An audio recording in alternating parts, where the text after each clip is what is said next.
As Paul says, I'm Steve Carefull. I'm the Director in PA Consulting and the Programme Director at the Argenti Healthcare Partnership with Hampshire and Barnet Councils. As we'll all soon be quite tired of hearing, there's a major change heading our way that will alter how care technology is delivered. The shift to digital means analogue services will cease to operate, and the UK's new digital infrastructure will require all care technology interactions between service users and monitoring centres to be conducted digitally by 2025. Clearly something that will require virtually every care technology device in use, in stock and in production to be pre-programmed or replaced is a big enough change. But I'm going to propose that that is not, in fact, the change that threatens the existence of telecare as we know it. The debate about the shift to digital has been focused on the technical challenges, and I understand they're significant and complex. However, if we get distracted by the idea that what we need to do is make every current service digital ready in a like-for-like swap-a-thon, we may find ourselves prepared for a future that has moved on when we arrive.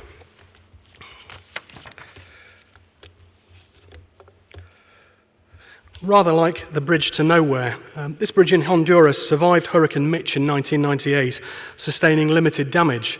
The problem wasn't how well designed and built the bridge was, but the flooding caused by the hurricane washed away the roads on either end of it and moved the river it was built to cross.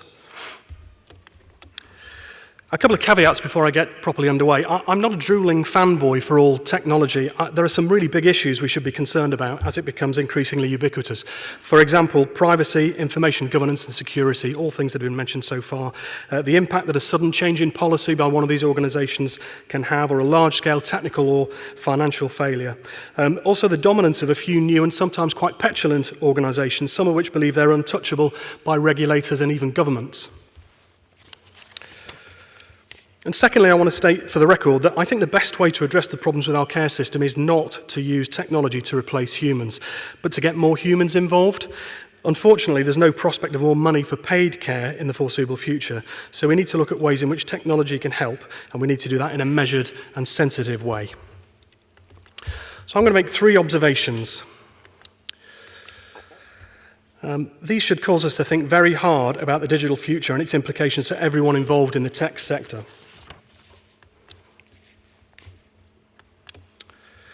Throughout modern history, disruptive change has caught people and industries off guard. Since the development of the computer, the pace and scale of the disruption have increased dramatically. It is not unusual for a new service to become established globally in a handful of years, for numbers of users to get into the hundreds of millions, and for the creators or the early followers to become immensely powerful. It took over 40 years for radio to become commonplace. For television, the figure was less than 30 years. For the DVD and the mobile phone, it was less than 10 years. For app-based services like Instagram, the adoption rates are measured in months. But these advancements are rarely without downsides. Whole industries can become marooned as devices or services they deliver are made irrelevant by the new. For almost a century, people who wanted to write seriously or formally and didn't fancy using a fountain pen used one of these. Tens of millions were sold between the 1880s and the 1970s. And then, just 30-odd years ago, these became feasible in terms of the size and cost for a normal household, and the typewriter manufacturers who were in denial, which was pretty much all of them, started to disappear. Smith Corona had more than half of the global market for typewriters and over 5,000 employees at its peak in the early 1970s, but it was bankrupt less than 15 years later. Today, few people buy a desktop when one of these can do an apparently limitless range of things in addition to typing. Who remembers desktop producers like Commodore, Evesham, Tiny and Gateway, all bust or brought out by competitors as the market demanded something that could be used on their terms, anywhere, anytime? How many Friday nights I spent at the local Blockbuster looking for something suitable for two adults, one teenage boy, one teenage girl and a boy under 10. The Princess Bride, by the way, is my recommendation. First of all, I had to drive there and find somewhere to park. Then the newest films were invariably out on loan.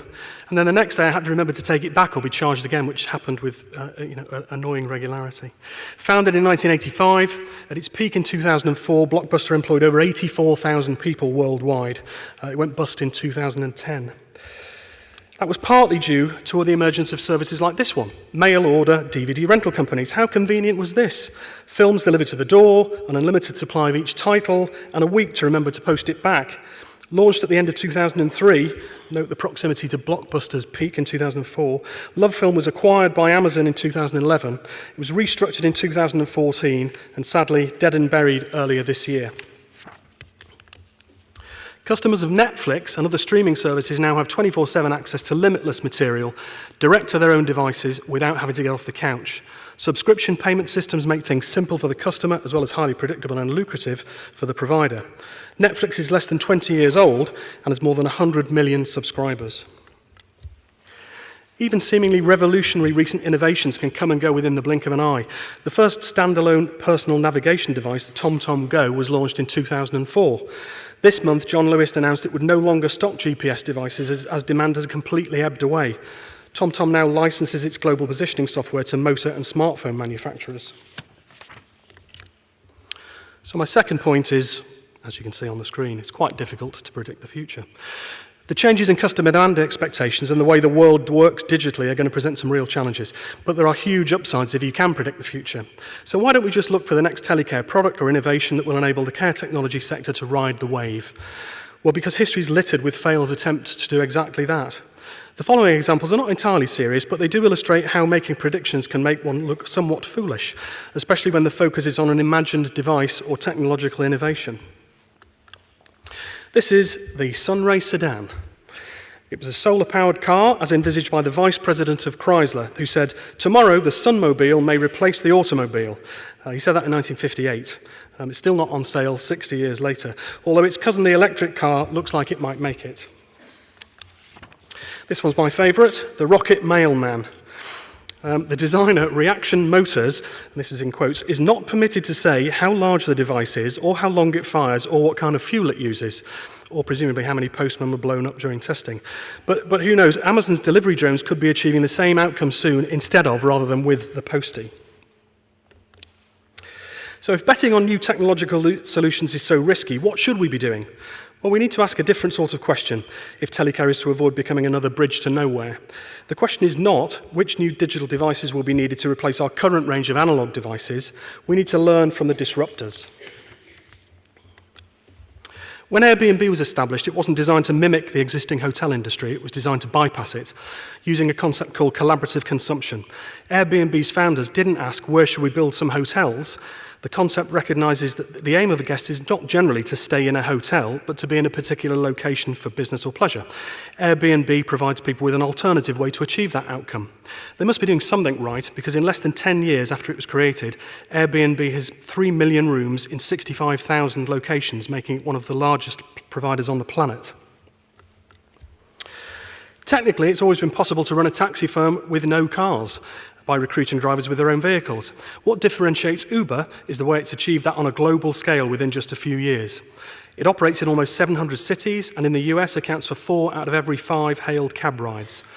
Uber's app has integrated its offer into users' lives on their own device to make it terrifically simple to book, track, and pay for your ride. Of course, Uber's also caused havoc with its approach to employment rights as the poster boy for the gig economy. It polarizes opinion. There was jubilation amongst black cab drivers when TfL withdrew Uber's license to operate in London, but within days, 850,000 supporters had signed an online petition seeking to overturn the ban. If we ask the question, what is the outcome we want to achieve for the end user, then we open ourselves up to a range of different options. Do retailers need physical shops to get products into the hands of customers? Well, apparently not. Last year, Amazon turned over £47 billion. It's the planet's third largest retailer, yet it only has a tiny number of stores. In Hampshire, we're introducing Amazon Echo to support people with social care needs. Right now, we're using Echo out of the box to allow users to familiarise themselves with it. We're working with Amazon on a range of bespoke social care-related skills, including medication and hydration reminders. And we're integrating Alexa with the time recording system of a local domiciliary care agency, so a service user worried about a no-show can get an answer to the question, where's my carer? Echo makes the Internet of Things a reality. We can enable it to turn on a lamp or a kettle, which means a frail or disabled person doesn't have to sit in the dark or struggle across a room quite so often, or rely on someone else, perhaps a paid carer, to do it for them. Now, Alexa will not be the answer for everyone, but it illustrates how thinking about the outcome can lead to a solution that's different to the conventional care technology response. And there's been an absolutely astonishing level of interest in this initiative. Local people have written into the council asking to be involved. Mainstream newspapers have covered the story. Other local authorities have contacted the council to find out more. And we've been interviewed on BBC Radio. Plainly, the association with a global consumer brand has captured the imagination. Telecare has historically been an institutional offer and a distress provision, signifying the onset of disability, frailty or loneliness.